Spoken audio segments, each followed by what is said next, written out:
Disclaimer: this is going to hurt some people who are traditional, but who likes going to pubs these days anyway?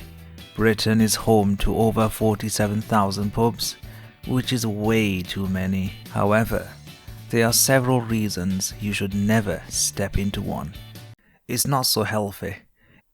Alcoholism is a religion for some, and the Brits have ruined the healthcare system. It's going down the drain, and it's getting harder to keep up with demand. It has been estimated that the overall cost of alcohol to the UK economy might range from 21 billion to 52 billion pounds annually. It feels like the National Health Service can't catch a break, and the party just never stops.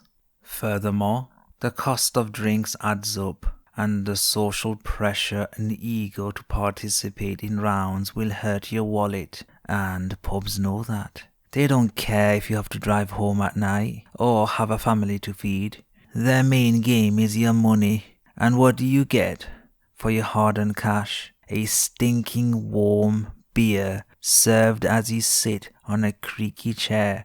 The fights. Have you been in a pub before? The first thing you notice is full of weirdos. Most of them smell of body odor and haven't showered for weeks. Ever wondered why the Brits have bad teeth? Perhaps the pub culture might shed some light. Every time you engage in conversation with one of them, don't expect a thank you. Instead, it's always a cheers mate, repeated over and over. It's as though they are stuck in a loop.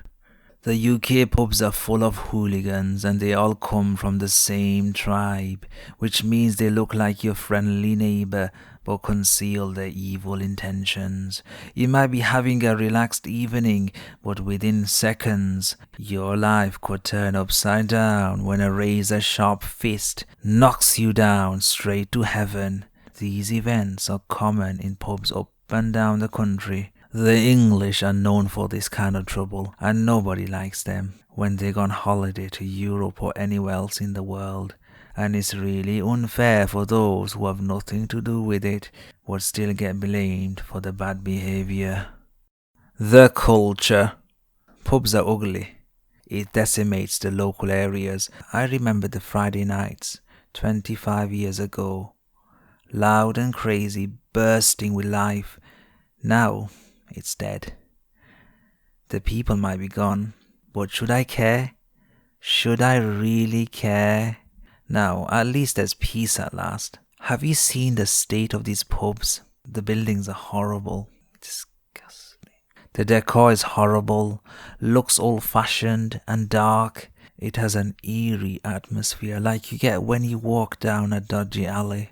And who can forget, the staff are often treated poorly, which seems like a requirement if you want to own a pub. Pub owners are bullies, especially if you dare to leave a bad review, and their food is often just as shocking as their attitude. Be honest for once. And who can forget the pub names? How the heck do you come up with these daft names? And finally, the entertainment.